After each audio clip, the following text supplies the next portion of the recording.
Hello, everybody, and welcome back to another monthly update from the Iowa City Area Association of Realtors. It's Megan Flewellen, your CEO, here with Tyler Riddle, your 2024 president.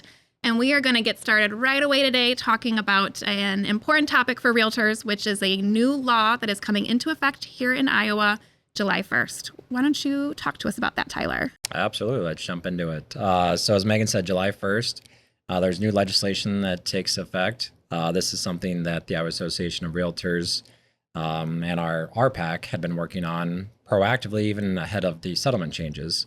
But the biggest thing to know is that the buyer representation agreement will be mandatory within the state of Iowa on July 1st.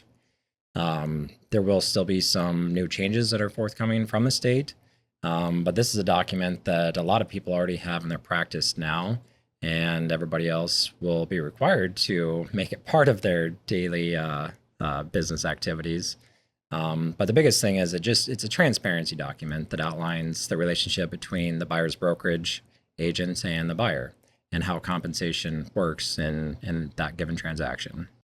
Got it. So this is another document that buyers are signing with their agents before being able to see a property. Absolutely. Yeah. So it's something that, as you said, has to be signed prior to going out on the showing. I would just call it the part of like your due diligence piece as a buyer's agent.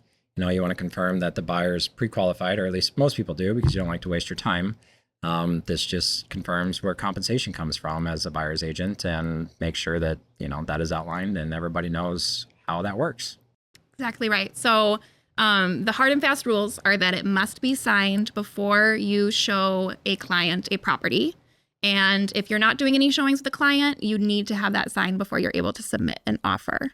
One question that we have gotten is, do open houses count? And they do not. So you're still able to host an open house and have members of the public come in. You, as a member of the public, are able to go to open houses without showing or signing anything. But it does need to be signed before a private booked showing of a house. Absolutely.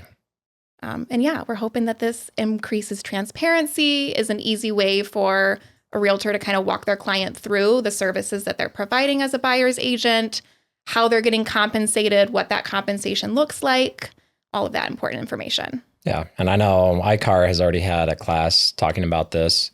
The state plans to have more education opportunities out there ahead of the July 1st rollout. So there should be a lot of opportunity for you as a member realtor to get educated on this and know exactly how to apply it into your daily business. Yeah, there's a ton of great resources. So if you do have questions on what is the form, where can I get a copy of a form, how does it work, reach out to us here at ICAR or exactly from the state association. They put out a really great statewide exclusive buyer agency agreement form. So they have resources too. For sure. So the buyer representation agreement was one of our legislative priorities this year. And the perfect segue into our next topic, which is the National Association of Realtors annual legislative meetings that occurred in early May.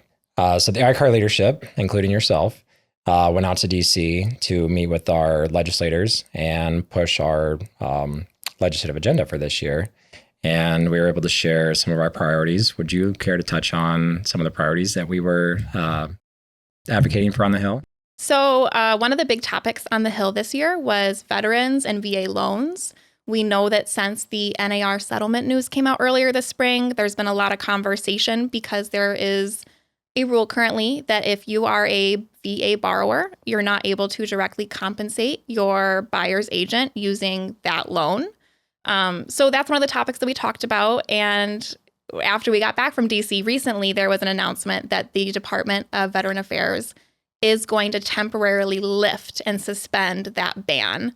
And the hope and the intention is that it will permanently get relieved, or we will create some new rules to allow some flexibility there. Definitely a big win for our industry and veteran borrowers, for sure. Absolutely. And just an example as to how behind the scenes, NAR and so many advocates within our industry are constantly having these important conversations and moving the needle towards where it needs to go. Yeah, advocacy is huge. And, without realtor members pushing the legislative process forward and making sure that consumers and professionals in our industry are able to do what they do, it wouldn't happen. That's exactly right. So While the VA loan was one of the big ones we talked about, another bill that we were advocating for was making sure that agents are able to maintain their independent contractor status under the Fair Labor Standards Act. And then also advocating for the Fair and Equal Housing Act, which would add gender identity and sexual orientation as a protected class. So we had some really big legislative pushes this year. Huge legislative pushes. Yeah. And whether that's something that, like independent contractor status, that we work on constantly, or something new like the VA loan issue that came up earlier this spring. So we're always keeping all of the issues top of mind. Yeah. But the items on this legislative agenda and previous years are a reason that RPAC is so important to our industry. And if you as a Realtor member don't know what it is, you need to find out what it is. Call me, call Megan, talk to anybody in your office that has been an RPAC investor, and we will educate you on what it is that we do and why. That is exactly right. So how about a total or maybe a partial pivot into new construction and the gap between the existing number of units available and what the need is out there. So over the last 20 years, there's about 5.5 million units that is a shortfall in the United States. And that number has continued to grow almost year over year. So underbuilding is what we call it. And that is essentially the difference between how many houses have been built and how many houses ought to have been built based on, population and demand and all that sort of stuff. So you're exactly right. So 5.5 million units short over the last 20 years. And that equates to about $4.4 trillion less than what should have been invested in new construction over that time into our economy. And so just some interesting data points around this. We're seeing that it's affecting middle income buyers the most, actually. We talk a lot about low income buyers and first time buyers. And I'm sure everyone's feeling the effects in some capacity, but it really is the middle income buyers who are feeling the squeeze the most.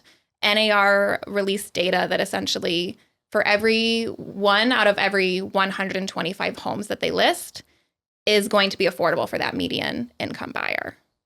That doesn't leave a lot of inventory. No. How do you think that I mean, these are national numbers, right? So How do you think that kind of stacks up to what you see here in the greater Iowa City area? I don't know that that's far off. I mean, there have been some builders, both large and small in our market, that have pulled back a little bit. Mm-hmm. Interest rates probably have a direct impact on that because the cost to build today from a financing standpoint is double the interest that you would have paid even, 3 or 4 years ago.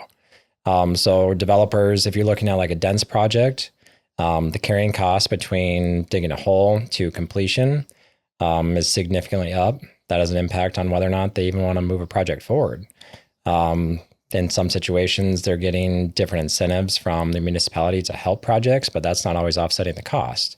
And the cost is also, just for the construction materials itself, has also increased.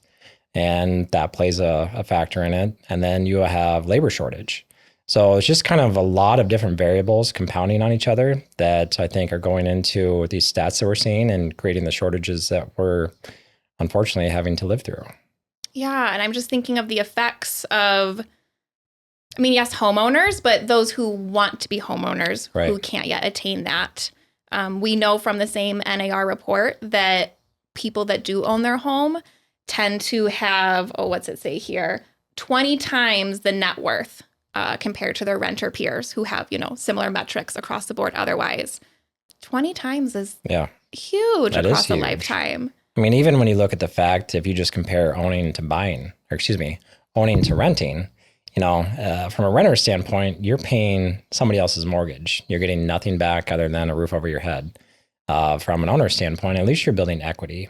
Even if that interest rate is higher than, where you'd like it to be, it's still your net worth that you're building in the long term. Home equity and retirement accounts represent 60% of most households' net worth. So if you don't have a home as a part of that, those numbers probably look really significantly different for you. Absolutely. That's a big impact. Huge impact. But it doesn't just affect homeowners and their own situation. It also affects the local economy quite a bit every time that a house is bought and sold.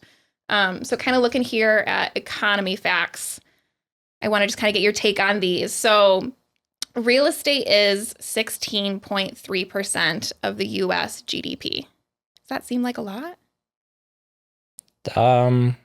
Yes and no. Yeah. I think it seems like a lot. Yeah. I mean, it seems like a big number, probably nationally speaking, as far as that goes. But at the same time, like monetize that into our local market, it's probably still a big number. Yeah, it is quite a bit. And it makes sense to me. Like when I first seen 16.3, I think that kind of sounds high, but then they do break it down further where real estate accounts for 2.8 million jobs in the US. Real estate results in $50 billion in tax revenue nationally. So that's huge. And every time a home is sold, it generates on average $120,000 into that local economy. So you're seeing that impact to me like $120,000 every time a home closes. That's huge. That is huge. I mean, you're talking about skilled labor jobs that are keeping constant employment through new construction, manufacturing jobs that are providing the materials that go into new construction. There's a lot of different things that go into new construction that people don't really think about having an impact on our local and national economies, but it is massive. So if anybody's looking for additional information on this topic and further stats, there's a link available in this video that'll take you right to the source and provide you with the further detail that you're looking for. That's absolutely right. And in general, if you're ever looking for stats and kind of market info, you can find local data on icar.org, and then NAR releases reports just like this one all the time for that national data. So as always, thank you for tuning in and joining Megan Fluellen, CEO of iCar, and myself, Tyler Riddle, 2024 president. And we will see you next month.